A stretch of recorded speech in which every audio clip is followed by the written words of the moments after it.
गोरखपुर से बीजेपी सांसद ने विपक्ष पर जमकर हमला बोलते हुए बताया कि संसद के मानसून सत्र में लगातार विपक्षी पार्टियों की ओर से अवरोध उत्पन्न किया जा रहा है। इस तरह के अवरोध लाकर न सिर्फ संसद का अपमान कर रहे हैं बल्कि देश के आम नागरिकों का पैसा बर्बाद करने के साथ महत्वपूर्ण विषयों पर चर्चा करने से पीछे भाग रहा है। दरअसल विविध कार्यक्रमों में शिरकत करने के लिए 3 दिवसीय प्रवास पर बीते देर शाम वाराणसी पहुंचे सर्किट हाउस में पहुंचते ही उनके प्रशंसकों में सेल्फी लेने की होड़ सी मच गई। इसके बाद मीडिया से बात करते हुए बताया कि उत्तर प्रदेश में चुनाव आते ही लोगों को ब्राह्मणों की याद आने लगी। इससे पहले ये लोग सिर्फ निजी स्वार्थ हेतु राजनीति करते थे।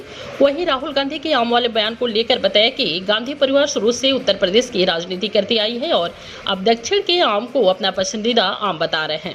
यह बयान देश को विभाजित करने वाला है, न कि जोड़ने वाला।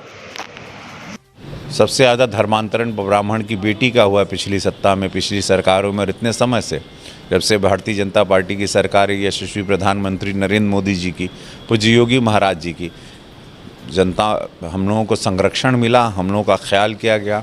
हम लोग की विचारधारा ब्राह्मणों की राष्ट्रभक्त की होती है। ब्राह्मण निस्वार्थ होता है, त्यागी होता है, ब्राह्मण में कभी स्वार्थ नहीं होता। और आज उसकी राजनीति इन लोग कर रहे हैं, आज ये लोग सभाएँ कर रहे हैं। आज इनको सब अचानक, क्योंकि पता है 13% ब्राह्मण कितना शक्ति रखता है और कितनी उसकी राजनीति में उत्तर प्रदेश की कितनी अहम भूमिका होती है, तब उनको लुभाने का एक झुंझुना है। लेकिन ब्राह्मण बहुत ही ज्ञान देने वाला, धर्म देने वाला एक बिरादर है। वो लालच के लुभावने में या पद के किसी भी लालच में ब्राह्मण नहीं आएगा।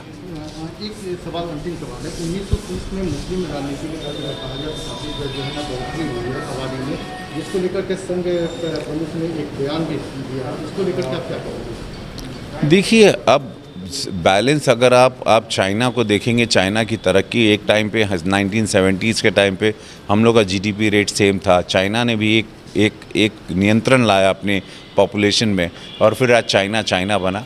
तो उसी तरह से देश को अभी सोचना चाहिए कि किस तरह से इसको लेके चलना है, क्योंकि उससे नौकरियों का अभाव होता है। हर चीज़ें, रोज़ी रोज़गार हर जात के लिए, वो हिंदू के लिए भी है, मुसलमान के लिए भी है, हर बिरादरी के लिए, कि सबको फिर नौकरियां भी होंगी और सब लोग आगे भी बढ़ेंगे।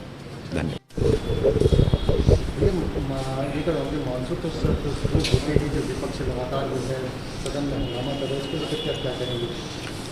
देखो, ये उन लोगों को सोचना चाहिए कि देश उनको कभी माफ़ नहीं करेगा। देश की जनता का पैसा है, हज़ारों करोड़ रुपया खर्च होता। सत्र चलता, कुछ अहम बिल थे, 31 बिल थे, मेरे प्राइवेट बिल थे, जनसंख्या कानून नियंत्रण बिल था, मंदबुद्धि के बच्चों के संरक्षण का बिल था, कलाकारों के लिए बिल था। लेकिन ये लोग चलने नहीं दे रहे हैं और देश उनको कभी माफ़ नहीं करेगा। ये बहुत ही गलत है। ये आपको अगर कोई भी समस्या है, आपको किसी भी बात पे बात करना है, उसके लिए वहाँ पर अध्यक्ष महोदय का पटल है, आप वहाँ बातचीत करिए, वार्तालाप करें, अपने सवाल जवाब, सरकार जवाब देने तैयार है। लेकिन सदन नहीं चलने देना, ये तो बहुत, ये देश की जनता का अपमान है, देश की जनता के पैसों का अपमान है। और ये बहुत ही ओछी राजनीति मेरी नज़र में है।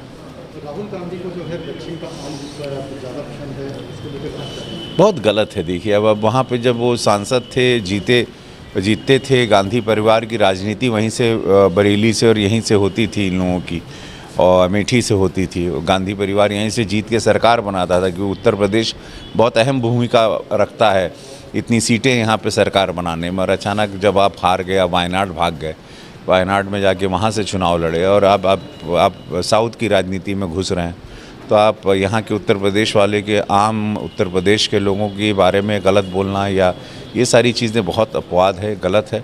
ये विभाजन की राजनीति है। आम के बहाने विभाजन की राजनीति कर रहे हैं कि वहाँ के लोग अच्छे हैं, यहाँ के लोग अच्छे नहीं। तो इससे पता चलता है, मैं यही कहूँगा राहुल बाबू को, उत्तर प्रदेश के आम आपको पसंद नहीं है, उत्तर प्रदेश को कांग्रेस पसंद नहीं है, तो हिसाब बराबर है। उत्तर प्रदेश के विधानसभा चुनाव के पहले अगर कहा जाए तो ब्राह्मणों में जो है वोटों को लेकर के खींचातानी शुरू हो गई है।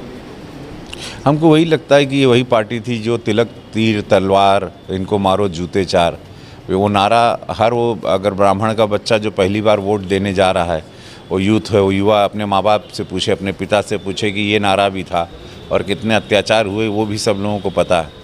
और ये भी जनता जानती है और ये हम भी जानते, चूँकि मैं स्वयं ब्राह्मण हूँ, मुझे पता है कि सबसे ज़्यादा धर्मांतरण ब्राह्मण की बेटी का हुआ पिछली सत्ता में, पिछली सरकारों में। और इतने समय से जब से भारतीय जनता पार्टी की सरकार है, यशस्वी प्रधानमंत्री नरेंद्र मोदी जी की, पूज्य योगी महाराज जी की, जनता हम लोगों को संरक्षण मिला, हम लोगों का ख्याल किया गया।